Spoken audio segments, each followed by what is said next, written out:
Next देखते हैं हम लोग अर्थ की इंटीरियर के बारे में जानने में सोर्सेस क्या हैं।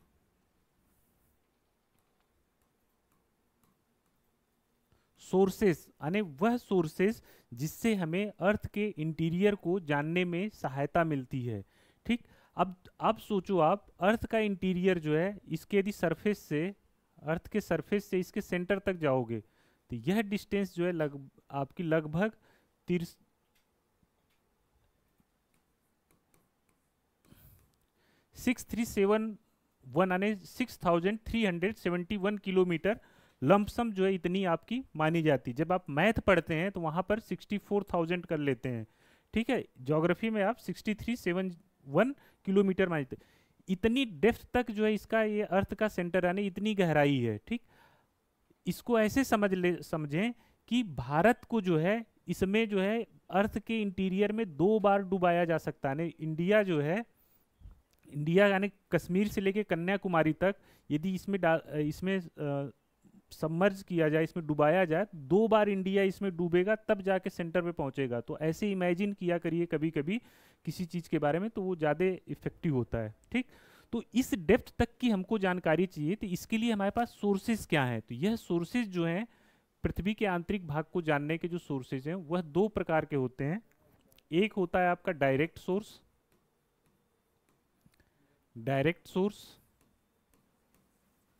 एक होता है आपका इनडायरेक्ट सोर्स।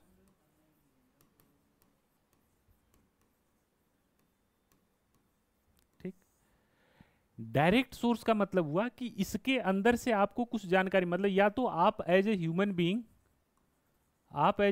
बीइंग क्या करें, इसके अंदर जो है किसी जैसे आप स्पेस में एयरक्राफ्ट के माध्यम से काफी ऊंचाई तक पहुंच जाते हैं।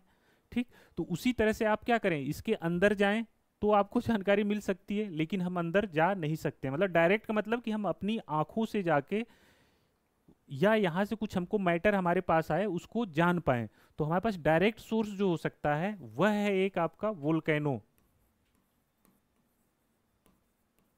वोल्केनो से क्या होगा, इंटीरियर से जो है मैग्मा निकलता है, और यह मैग्मा लावा के रूप में क्या होता है, सरफेस पे फैल जाता है। मान लीजिए यहाँ से ये मैग्मा निकला और ये यहाँ पे इस जगह पर जो है आपका ये फैल गया। अब इसको जो है इस मैटर का, इस लावा का क्या कर सकते हैं, लावा का अध्ययन करके आप अंदर के जो मैटर है उसकी फिजिकल केमिकल प्रॉपर्टी आदि के बारे में जान सकते हैं।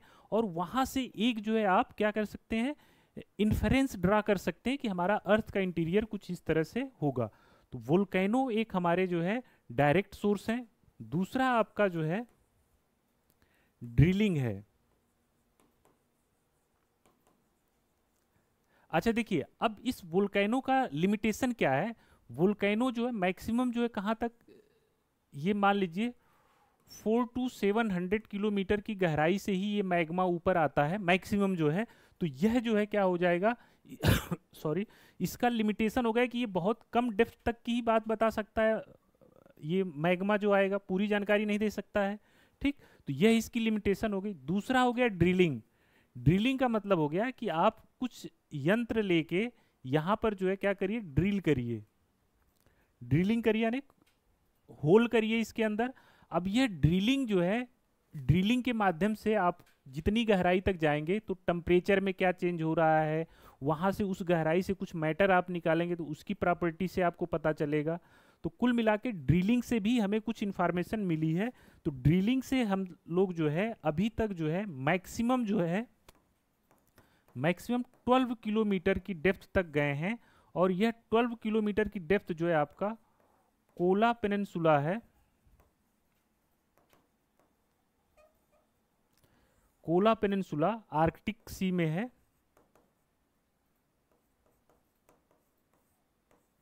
आर्कटिक सी रीजन में यहां पर जो है अभी तक ड्रिलिंग जो सबसे हाईएस्ट अर्थ पर की गई है गहराई तक, वह 12 किलोमीटर की गहराई तक, 12 किलोमीटर की डेप्थ तक की गई है। तो इससे आपको क्या पता चला, ये 6000 किलोमीटर और कहाँ ये 12 किलोमीटर। तो आपको इसके अंदर के भाग की बहुत अच्छी जानकारी नहीं मिल सकती है। तो यह एक ड्रिलिंग, यह भी इसका क्या है, लिमिटेशन है। नेक्स्ट जो आपका एक डायरेक्ट सोर्स हो सकता है वह है आपकी माइन, है ना, माइनिंग। ठीक, माइनिंग के साथ क्या होता है, जैसे गोल्ड की जो माइंस होती हैं वह काफ़ी डेप्थ में होती हैं, काफ़ी गहराई में होती हैं। तो माइंस के माध्यम से जो गोल्ड माइंस हैं, ठीक, गोल्ड माइन है, इनसे जो है 3 से 4 किलोमीटर गहरी जो है डेप्थ वाली जो है माइन जो है आपकी अभी तक डिग की गई है। ठीक है, तो कुल मिला के यह जो हमारे डायरेक्ट सोर्स हैं, इनके अपने लिमिटेशन हैं, इनसे आप बहुत ज़्यादा इंफॉर्मेशन इनसे नहीं हमें मिल पाती, बहुत लिमिटेड इंफॉर्मेशन मिलती है। हाँ, लेकिन इनकी एक अच्छाई ये है, कह सकते हैं कि इससे ये जो इंफॉर्मेशन मिलती है, इससे जो है हम लोग एक इन्फ्रेंस ड्रा कर सकते हैं, एक अनुमान लगा सकते हैं कि कैसे चीज़ें आंतरिक भागों में चेंज हुई होंगी। तो यह एक डायरेक्ट सोर्स है जानने का। नेक्स्ट जो है आपका इनडायरेक्ट सोर्सेज।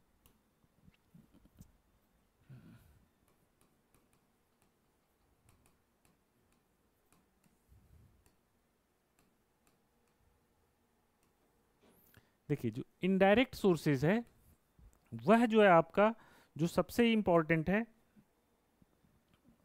देखिए टेम्परेचर, प्रेशर, डेंसिटी। ठीक, यह टेम्परेचर, प्रेशर और डेंसिटी के बारे में हम लोग जो है इंफॉर्मेशन इनडायरेक्टली इन्फर करके निकालते हैं। इसको मैं बताऊंगा कैसे होता है। दूसरा आपका जो है सिस्मिक वेव। सिस्मिक वेव मतलब भूकंपीय तरंगे। ठीक, सिस्मिक वेव के बारे में भी अभी मैं बता रहा हूं। तीसरा आपका सोर्स है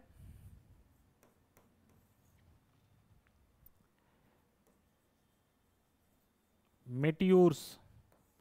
मेटियोर्स जो होते हैं, जैसे हम लोगों ने देखा कि जो हमारी अर्थ का जो फॉर्मेशन हुआ है उसी प्रकार से हुआ है जिस प्रकार से हमारे प्लेनेट के अन्य जो मतलब हमारे सोलर सिस्टम के अन्य प्लेनेट हैं या अन्य सेलेस्टियल बॉडी हैं, उसी तरह से हमारे अर्थ का भी फॉर्मेशन हुआ। तो मेटियोर्स जो है हमारे सेलेस्टियल बॉडी हैं जो एटमॉस्फेयर में हमारे इंटर करते हैं, ठीक, और जलते हैं। जो अवशेष बच जाता है, जो रिमेन्स बच जाता है, जो अर्थ पर गिरता है, उसको हम लोग क्या बोलते हैं,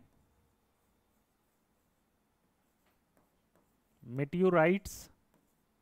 ठीक, यह मेटियोराइट्स का जो प्रॉपर्टी होगी उसी तरह से हमारे अर्थ की भी प्रॉपर्टी होगी। तो यह भी इनडायरेक्ट है, अर्थ तो नहीं है लेकिन अर्थ के समान ही कुछ इसका मैटर का कंपोजिशन होगा। तो इन मेटियोराइट्स से भी हमें अर्थ के इंटीरियर के बारे में जानकारी मिलती है। अब तक जो अर्थ के स्टडी में जो है सबसे इंपॉर्टेंट जो है आपकी सिस्मिक वेव होती हैं। ठीक, सिस्मिक वेव क्या होती हैं, देखिए टेम्परेचर, प्रेशर और डेंसिटी के बारे में समझ लीजिए। देखिए, जैसे जैसे जो है आप अर्थ के सरफेस से, जैसे जैसे अर्थ के सरफेस से अंदर की तरफ जाएंगे, अर्थ का ये सरफेस है, ठीक, अर्थ के सरफेस से जब आंतरिक भागों में जाएंगे तो यह पाया गया है कि जैसे जैसे हम अंदर जाते हैं, ठीक, जैसे जैसे डेप्थ आपकी क्या करती है, इंक्रीज करती है, वैसे वैसे टेम्परेचर भी आपका क्या करता है, इंक्रीज करता है। यानी कि गहराई जो है आपकी, डेप्थ डेप्थ बढ़ेगी, टेम्परेचर बढ़ेगा। यह माना जाता है, यह ऑब्जर्व किया गया है कि लगभग जो है 1 डिग्री सेंटीग्रेड टेम्परेचर प्रत्येक 32 मीटर पर जो है बढ़ जाता है। यह जो है फिक्स रूल नहीं है, लेकिन अपर पृथ्वी के ऊपरी भाग में यह ऑब्जर्व किया गया कि इस रेट से टेम्परेचर बढ़ जाता है। इस रेट से यदि टेम्परेचर बढ़ाएं आप, तो यहाँ पर जो है कोर पे आके अर्थ के लाखों डिग्री सेंटीग्रेड टेम्परेचर हो जाएगा। तो यह जो है ऐसा नहीं होता है। यह माना जाता है कि जैसे जैसे आप आंतरिक भाग में आते हैं तो टेम्परेचर के बढ़ने का रेट जो है आपका क्या हो जाता है, कम हो जाता है। ठीक, बट इन जनरल टेम्परेचर बढ़ता है, इस रेट से नहीं बढ़ता। इसको ऐसे देख सकते हैं एक ग्राफ के माध्यम से कि यह मान लीजिए आपका टेम्परेचर है, ठीक, यह टेम्परेचर है और यह आपकी जो है क्या है, ये आपका जो है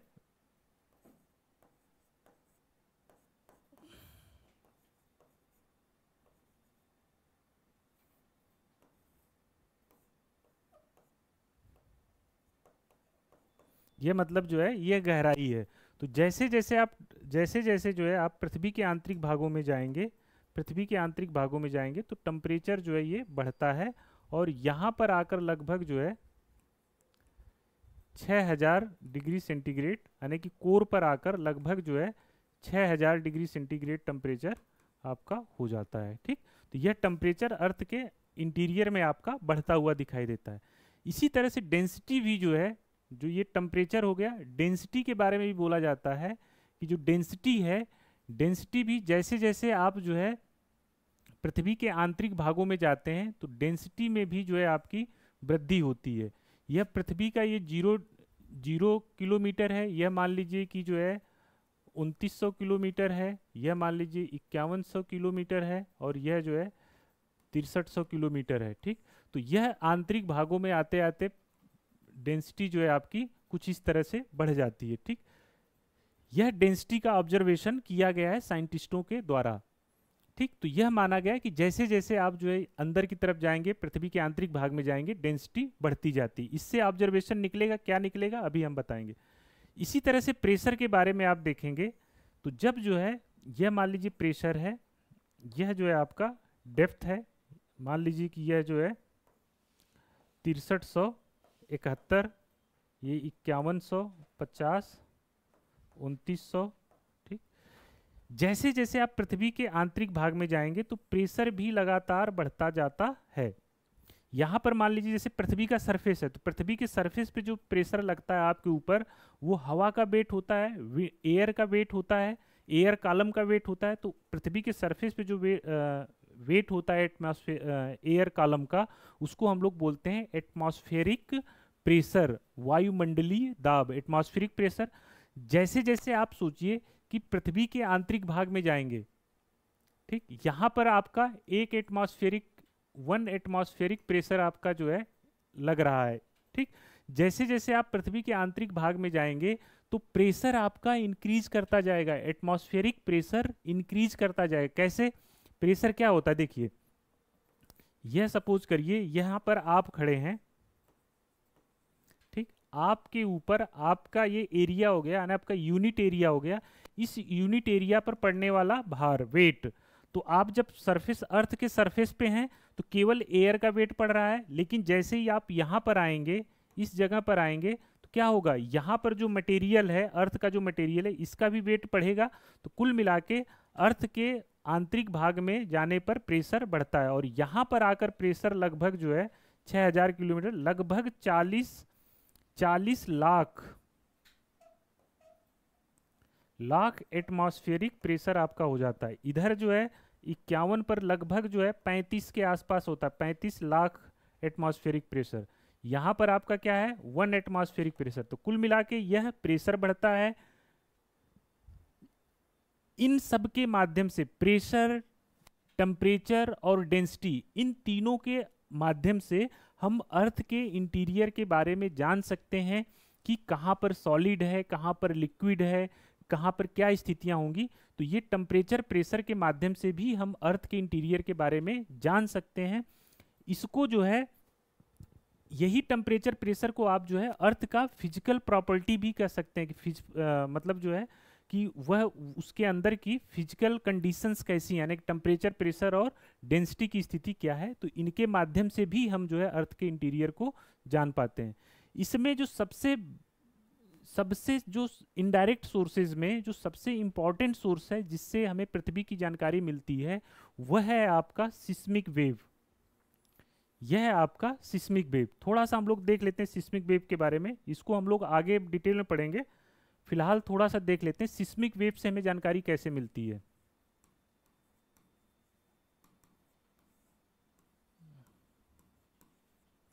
देखिए, जो सिस्मिक वेव होता है, जैसे ये मान लीजिए अर्थ है,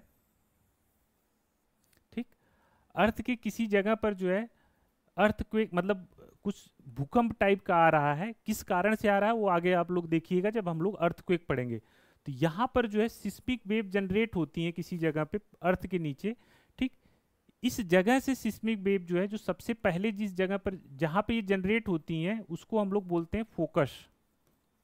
जिस जगह पर सिस्मिक वेव जनरेट होती है उसको बोलते हैं फोकस। और जहां पर सबसे पहले अर्थ सरफेस पर आती हैं उसको बोलते हैं आप ईपी सेंटर। ठीक, इस फोकस से जो वेव जनरेट होती हैं अर्थ के आंतरिक भाग में, यहां पर दो टाइप की जो है सिस्मिक वेव जनरेट होती हैं। एक होती है आपकी पी वेव और एक होती है S wave. P wave and S wave, यह दो वेव्स जो है जनरेट होती हैं जब किसी जगह पर भूकंप या अर्थक्वेक वगैरह आता है तो। ठीक, यह जो पी और एस वेव है यह क्या है, ये इस फोकस पे जनरेट हो रही है, ध्यान रखिएगा इस फोकस पे जनरेट हो रही हैं। वहां पर होती है पी वेव और एस वेव। पी वेव को बोलते हैं प्राइमरी वेव, एस वेव को बोलते हैं सेकेंडरी वेव।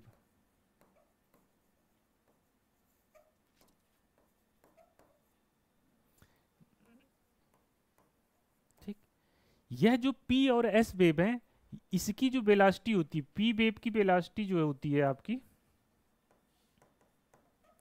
यह जो है क्या होती है, अधिक होती है। मतलब ये मान के चलिए कि 6 से 5 to 8 किलोमीटर पर सेकेंड होती है इन जनरल। ठीक, वेलोसिटी अधिक होती है। और पी वेव जो है सॉलिड लिक्विड गैस, ठीक, सॉलिड लिक्विड गैस तीनों में जो क्या हो सकती हैं, प्रोपोगेट कर सकती हैं, तीनों में ट्रेवल कर सकती है। सॉलिड लिक्विड गैस, ये जो पी वेव जनरेट होती हैं सॉलिड लिक्विड गैस तीनों में प्रोपोगेट कर सकती हैं। और यह पी वेव की जो वेलोसिटी होगी, जो वेलोसिटी होगी यह सॉलिड में अधिक होगी, फिर लिक्विड में, फिर गैस में। मतलब कि यह जो पी वेव जहां भी जनरेट हुई वेलोसिटी अधिक है। ठीक, प्रोपोगेट सॉलिड लिक्विड गैस तीनों में कर सकती हैं। सॉलिड में वेलोसिटी अधिक होगी, कहीं सॉलिड पोर्शन से गुजरेगी तो वेलोसिटी अधिक होगी, लिक्विड से कम, गैस से एकदम कम होगी। यह इसकी विशेषता होती है पी वेव की। पी वेव की और एक विशेषता होती है, यह जो है लॉन्गिट्यूडनल वेव होती हैं।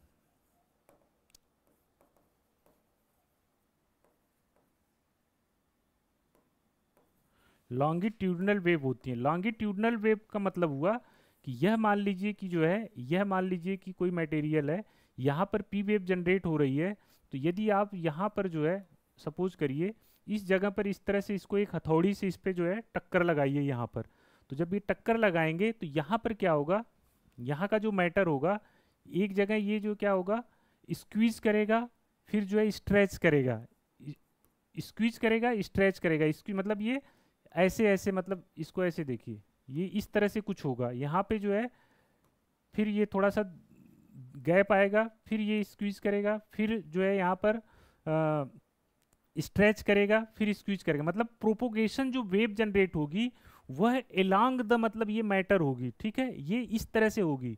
ठीक, तो इसलिए लॉन्गिट्यूडनल वेव बोला जाता है और इसीलिए इस वेव की वेलोसिटी जो है क्या होती है, अधिक होती है।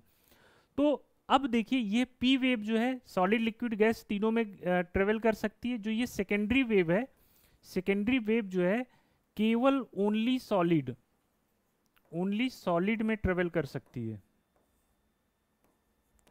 ओनली सॉलिड में प्रोपोगेट करती है। ठीक, इसके अलावा जो है यह जो सेकेंडरी इसलिए है क्योंकि इसकी वेलोसिटी प्राइमरी वेव से कम होती है। तो ये इतनी बात समझ में आई आपको? बस अभी मैं इतना ही बताऊंगा यहाँ पर कि प्राइमरी और सेकेंडरी वेव कैसे अर्थ के स्ट्रक्चर को जानने में सहायता करती हैं। थोड़ा सा इसको बताना जरूरी था, अदरवाइज आपको समझ में नहीं आता। तो प्राइमरी और सेकेंडरी वेव समझ में आ गई।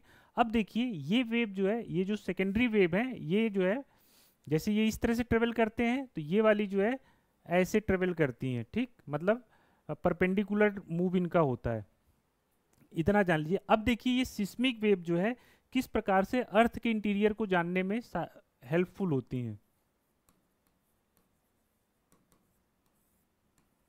सिस्मिक वेव कैसे हेल्पफुल होती है ये समझिए। देखिए जो सिस्मिक वेव की वेलोसिटी है, वेलोसिटी और प्रोपोगेशन का जो पाथ है, प्रोपोगेशन पाथ, इन दो माध्यम से इनके माध्यम से आप जो है अर्थ के इंटीरियर के बारे में पता चलता है।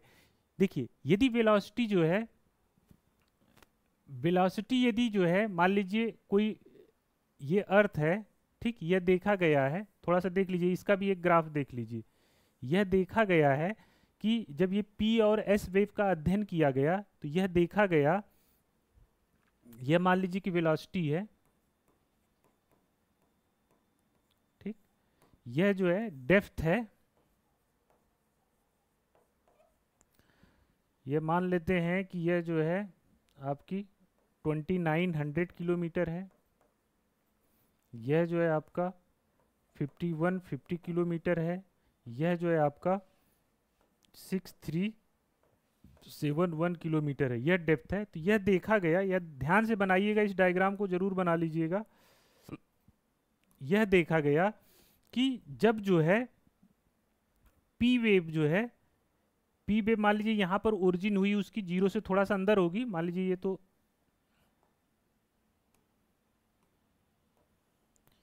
ये जीरो का मतलब क्या हो गया, क्रस्ट का सरफेस हो गया, तो यहां पर कहीं ओरिजिन होगी पी और एस वेव, ये पी और एस वेव यानी यहां पर आपका अर्थक्वेक आया, सिस्मिक वेव ओरिजिनेट हुई।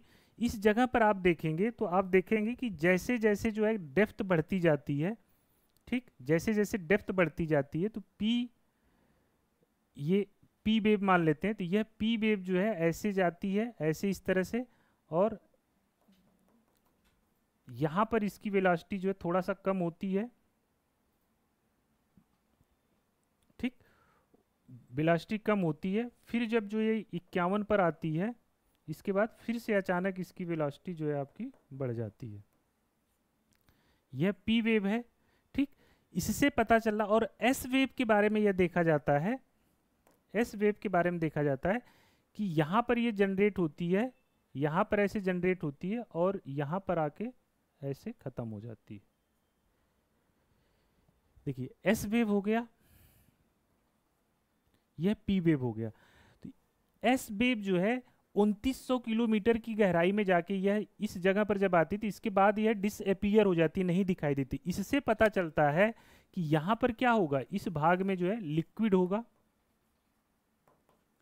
ठीक, इसीलिए जो है 2900 किलोमीटर की गहराई, जिसके बाद यहां पर जो है ये आउटर कोर शुरू होता है, आउटर कोर,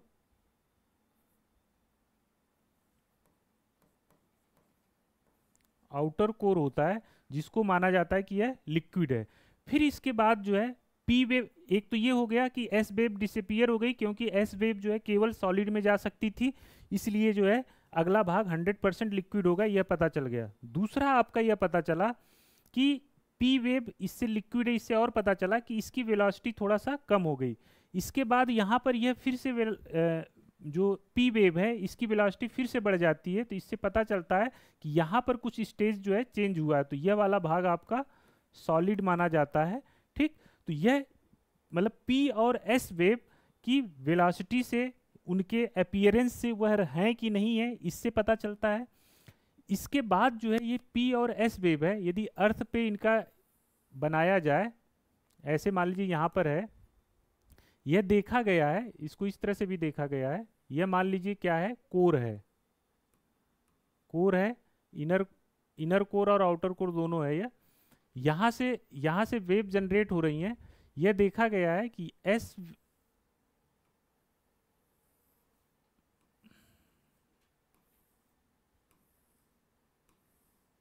जो एस वेव है,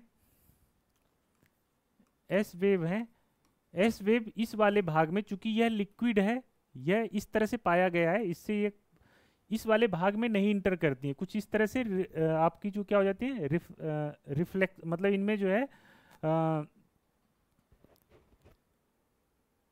मतलब इस तरह के पाथ को ये कर्व करती हैं, ये चूंकि लिक्विड है तो इस वाले पोर्शन में इंटर नहीं कर पाती हैं, ठीक। तो यहां पर यह जो है लगभग एंगल बनता है ये वाला 105 डिग्री, ठीक, 105 डिग्री से लेके इधर 105 डिग्री के बीच में इस भाग में जो है एस वेव एकदम जो है अर्थ के डिसअपीयर होती हैं, जिसको आप लोग जो है शैडो जोन जानते हैं, shadow zone of S wave. मतलब एस वेव जो है, चूंकि यहाँ पर ये लिक्विड वाला पोर्शन है, इसलिए यहाँ पर ये जो है क्या होंगी, डिसअपीयर हो जाएंगी, नहीं दिखाई देंगी। इससे अर्थ के इंटीरियर के बारे में पता चल रहा है। इससे ज़्यादा सॉलिड सोर्स कोई नहीं है अर्थ के बारे में जानने का। नेक्स्ट आपका जो आता है, नेक्स्ट आपका आता है पी वेव। पी वेव के बारे में ये देखा गया है, ये एस वेव हो गया, पी वेव के बारे में देखा गया है।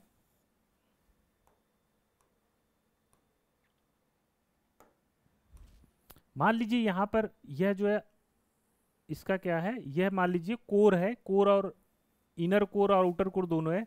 यहाँ पर पी वेव जनरेट जो होती हैं, यह जो है ऐसे जो है अपना इस तरह से ट्रेवल करती हैं, इस तरह से ट्रेवल करती हैं। इस वाले भाग में जो है ये आती हैं कुछ इस तरह से जो है,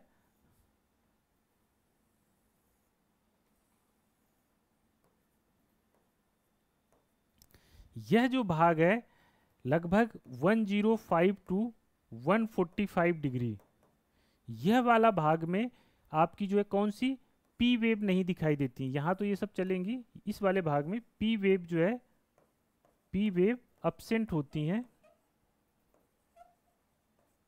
ठीक, यह जो है जो पी वेव अब्सेंट है इसको बोला जाता है पी वेव शैडो जोन। ठीक, तो यह जो है आपका कुछ इस तरह से एस और पी वेव जो है इस तरह का स्ट्रक्चर बनाती है, जिससे हमें अर्थ के इंटीरियर के बारे में जानकारी मिलती है। ठीक है, आई होप इतना मोटा मोटा आप लोगों को समझ में आ गया होगा।